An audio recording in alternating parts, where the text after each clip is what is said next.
بسم اللہ الرحمن الرحیم۔ مدینہ شریف میں جو شاعر حضرت محمد رسول اللہ صلی اللہ علیہ وسلم کی شان میں گستاخیاں کیا کرتے تھے، ان میں سے ایک جو عورت تھی جس کا نام اسما بنت مروان تھا، اس کو ایک ایسے مسلمان جو نابینا تھے سوتے وقت اس کے گھر میں داخل ہو گئے اور خنجر اس کے سینے میں اتار دیا اور اس کا خاتمہ کر دیا۔ دوسرے دن جب لوگوں کو یہ پتہ چلا کہ حضرت وہ شاعرہ اسما ایک نابینا شخص کے ہاتھوں قتل ہوئی تو انہیں بہت حیرت ہوئی، کیونکہ وہ نہیں سمجھ سکتے تھے کہ ایک اندھا شخص کیسے اسما کے گھر میں داخل ہو گیا اور کیسے اسے ڈھونڈ نکالا اور کس طرح اسے موت کے گھاٹ اتار دیا۔ آخر کار معلوم ہوا کہ وہ شخص اسما کے قریبی رشتہ داروں میں سے ہے اور برسوں اس کے ساتھ زندگی بسر کرتا رہا۔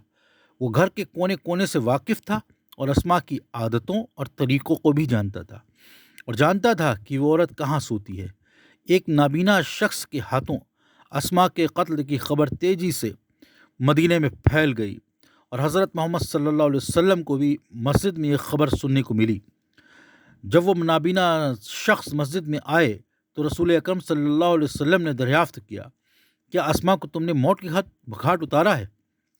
نابینا شخص نے جواب دیا، جی ہاں یا رسول اللہ صلی اللہ علیہ وسلم، میں نے پچھلی رات اسے ٹھکانے لگا دیا اور مجھے اس سلسلے میں ذرا بھی احساس ندامت نہیں، کیونکہ میں سمجھتا ہوں کہ یہ بات اتنی ہی بے اہمیت ہے کہ دو بکریاں بھی اس مسئلے پر سینگ نہیں لڑاتی۔ لیکن رسول خدا صلی اللہ علیہ وسلم اس واقعے سے متاسف افسوس کرنے والے ہوئے بغیر نہ رہ سکے، کیونکہ انہیں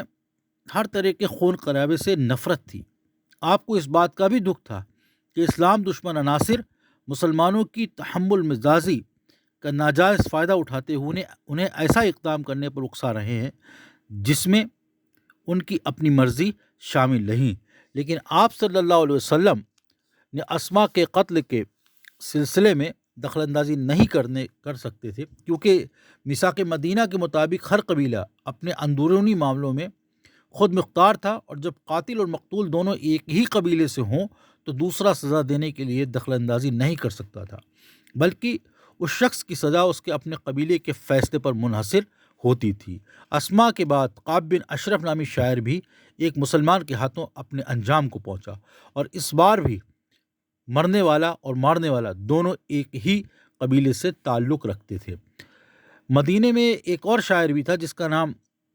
ابو افق تھا۔ یہ شخص بھی خدا اور اس کے رسول صلی اللہ علیہ وسلم کے بارے میں توہین آمیز شعر کہتا تھا۔ وہ بھی ایک مسلمان کے ہاتھوں جو قبیلہ ابو افق سے تعلق رکھتا تھا مارا گیا، اور یہ تینوں حضرگو شاعر ایک ایک کر کے انجام کو پہنچے۔